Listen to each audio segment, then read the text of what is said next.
Que la grâce de Dieu soit sur vous. Je suis heureuse, là, dans votre temps de vacances, de pouvoir vous entraîner dans la parole de Dieu et également dans la prière, chose qui est importante de conserver pendant les vacances, la méditation et la prière, puisque la prière est très puissante. Voilà, si vous voulez partager, si vous voulez liker, vous pouvez le faire et je vous demande d'ailleurs de le faire pour bénir le plus grand nombre. Voilà, je voudrais parler à propos quelque chose que je vois malheureusement souvent sur Facebook, le ministère de la femme et le fait que la femme prêche et plus particulièrement le fait que la femme enseigne.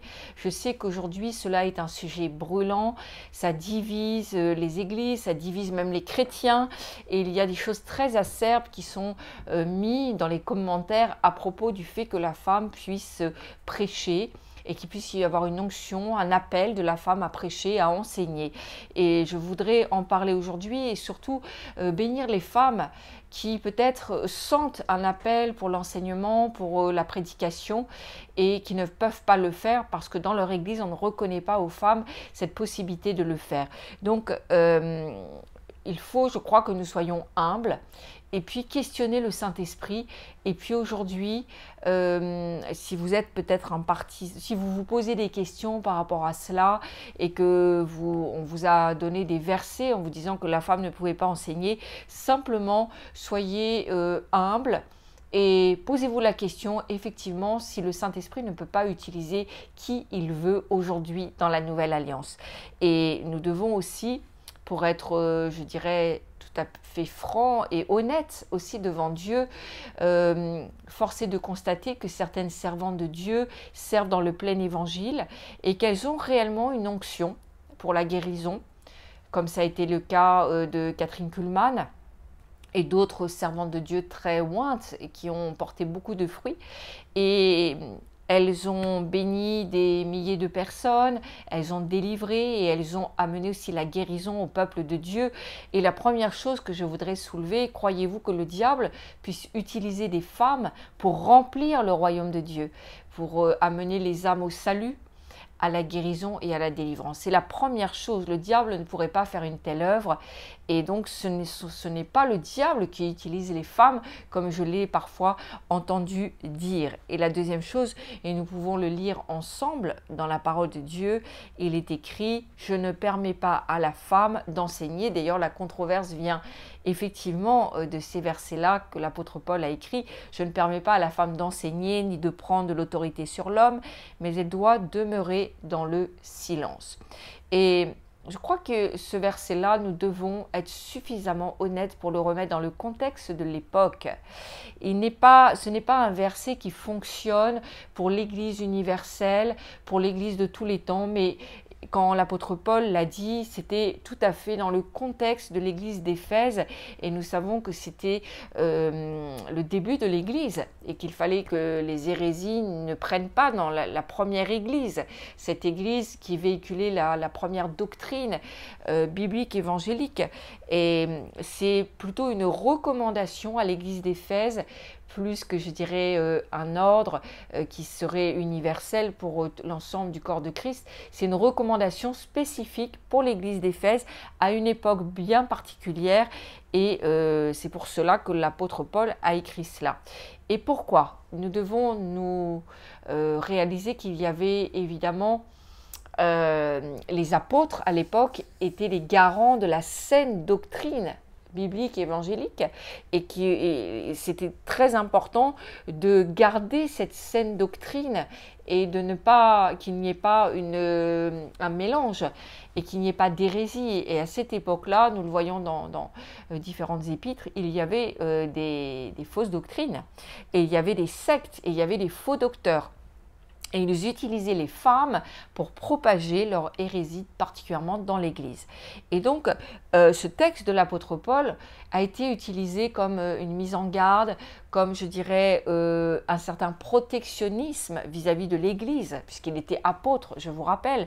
Et l'apôtre Paul l'a dit comme un avertissement vraiment pour l'Église à cette époque et en particulier à l'Église naissante. Et puis nous voyons aussi donc dans la deuxième épître de Timothée, je voudrais le lire aussi, Donc ça, le premier que je vous ai lu, c'était dans 1 Timothée 2,12.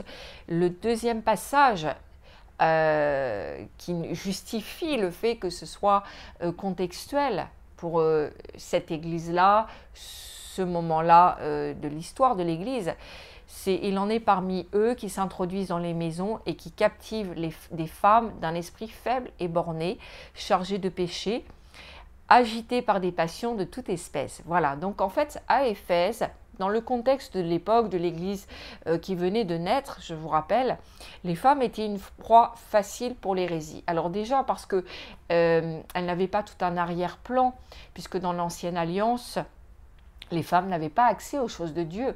Et c'est Jésus qui a un peu amené toute une révolution, un changement durable, puisque dans la Nouvelle Alliance, nous voyons que les choses sont tout à fait différentes. Donc, il fallait absolument leur interdire d'enseigner pour un temps, et afin de remettre de l'ordre dans, je dirais, la juste et véritable doctrine apostolique. Et donc, autre élément qui nous permet de penser que oui, Dieu peut utiliser des femmes pour enseigner le peuple, pour être pasteur et pour être dans différents ministères de la parole dont la Bible nous parle, 5 ministères de la parole. Et nous voyons que l'apôtre Paul lui-même avait de nombreuses collaboratrices et il était un défenseur de la condition de la femme à la fois dans la société mais également dans l'Église. Et Paul avait compris la nécessité de s'entourer à la fois d'hommes, mais également de femmes, parce que nous pouvons voir, et d'ailleurs quand nous travaillons à plusieurs ministères, en collaboration, les hommes et les femmes, nous pouvons voir qu'il y a, je dirais, une complémentarité, on peut conjuguer nos talents, et un pasteur homme sera complémentaire avec un pasteur femme. Nous allons peut-être avoir un point de vue différent, nous allons conseiller les gens différemment, et il y a vraiment cette complémentarité qui est essentielle pour le corps de Christ. Donc, certains ont voulu ramener la femme à des tâches, je dirais, bien inférieures, et ils ont même pu dire, voilà, une femme peut enseigner à l'école du dimanche, elle peut enseigner les enfants, mais certainement pas l'Église, et ils ont rejeté le ministère de la femme, le ministère de la femme est désiré et voulu par Dieu, parce que nous pouvons voir qu'effectivement les femmes qui sont dans le sacerdoce, qui se consacrent, vont porter du fruit, et pour certaines beaucoup de fruits. Et nous voyons là évidemment que c'est le Saint-Esprit qui a suscité ça. Il faut beaucoup de mauvaise foi pour croire qu'une femme va porter du fruit, et beaucoup de fruits, et que ce n'est pas un appel de Dieu et une mise à part du Saint-Esprit. Donc, nous ne pouvons pas être d'accord avec le fait que les églises limitent, je dirais, le ministère de la femme, certaines fois simplement au ministère de prophète, prophétesse. Ce n'est pas juste, ce n'est pas vrai et ce n'est absolument pas biblique. Donc, il y a par ailleurs un autre texte que je voudrais lire avec vous, c'est dans Joël 2, 28. Et je le dis encore, il faut être de vraiment bien mauvaise foi pour voir qu'il peut y avoir des versets tantôt qui disent à la femme de parler, à la femme de prophétiser, et d'autres où il serait interdit de façon absolue d'enseigner et d'être pasteur. Donc Joël 2, 28, je répandrai mon esprit sur toute chair, vos fils et vos filles prophétiseront. Voilà, donc comment concilier une telle contradiction? D'un côté, je ne peux pas, la femme ne peut pas enseigner, elle doit se taire, et de l'autre côté, elle doit s'exprimer dans l'Église, et on l'encourage à s'exprimer. Nous savons quand la parole prophétique est lancée, il peut y avoir aussi un peu d'enseignement et d'exhortation dans la parole prophétique.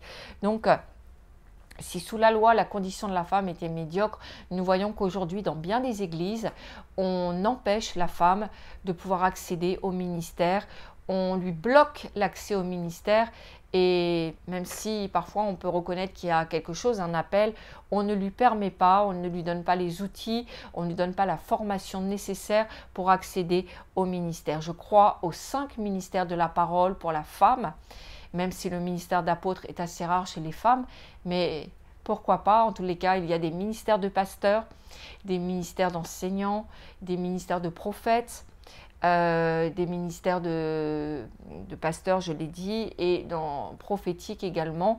Et cela, c'est important, nous devons permettre aux femmes, et nous ne devons pas bloquer le ministère de la femme, nous devons réaliser et croire que Dieu va les utiliser aussi puissamment que les hommes quand elles se mettent vraiment à temps plein dans le sacerdoce et qu'elles sont vraiment consacrées. Donc, nous voyons également que Jésus a laissé les femmes venir à ses pieds pour être enseignées. Alors, si Jésus lui-même a permis aux femmes d'être enseignées, est-ce que Jésus pouvait les faire taire après, leur dire « Vous avez entendu mes enseignements, je vous interdis d'aller les répéter ». Non, c'est fou, ce serait fou de croire ça. Et il y a également, je crois que ceux qui pensent de cette façon se plient à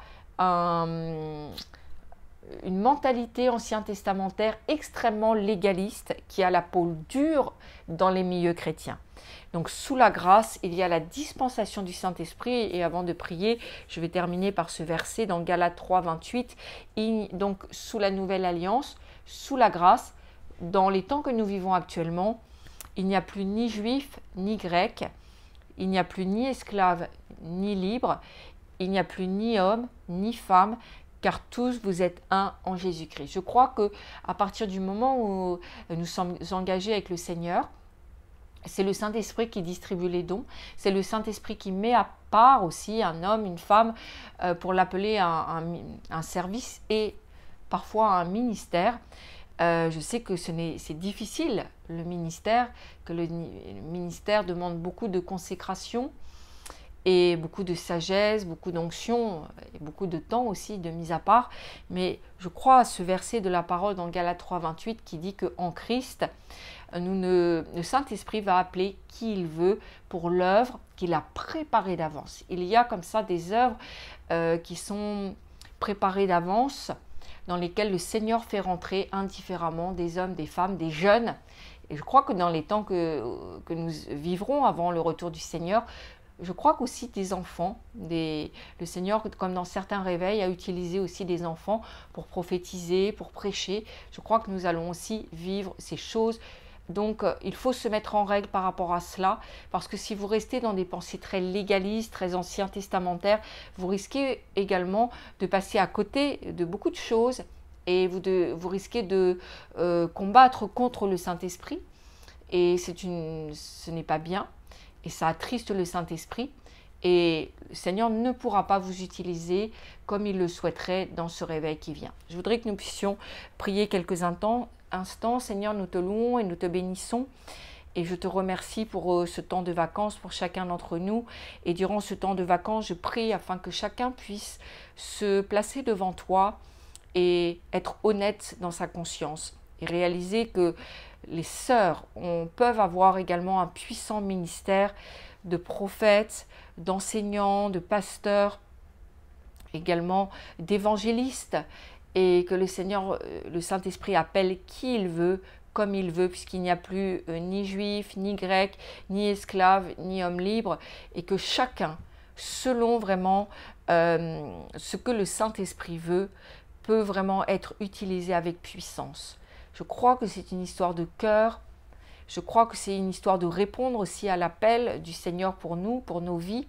Je crois que c'est une histoire aussi de prédestination. Et je prie particulièrement pour les frères qui sont toujours durs et légalistes, afin que le Seigneur puisse vous convaincre, que le Saint-Esprit puisse vous convaincre à partir de cette petite exhortation que je fais et à partir de beaucoup de bonne foi que vous pouvez avoir aussi, et surtout de bien vouloir questionner le Saint-Esprit, afin d'être juste dans vos pensées, dans vos raisonnements. Je viens abattre toute forteresse légaliste et ancien testamentaire au nom de Jésus-Christ. Je m'oppose au mensonge du diable qui est la femme au nom de Jésus-Christ. Et je veux prier aussi pour les sœurs, afin que si vous n'avez pas encore pu rentrer dans l'appel que le Seigneur a pour vous, le Seigneur puisse peut-être vous déraciner de l'endroit où vous êtes, vous donner de trouver des gens qui vont vous aider, des ministères, des pasteurs qui vont pouvoir vous aider à rentrer dans l'œuvre à laquelle le Saint-Esprit vous appelle, peut-être pasteur, peut-être enseignant, évangéliste, prophète, que sais-je. Mais je crois vraiment que les femmes aujourd'hui, que Dieu va lever une armée de femmes, que le Seigneur vous bénisse, que le Seigneur vous guide, que le Seigneur vous déracinent pour vous enraciner ailleurs, peut-être auprès d'un ministère qui croira en vous, en votre valeur, en votre potentiel, mais surtout en votre appel et qui vous pourra vous former aussi, puisqu'il faut vraiment se former pour rentrer dans son appel.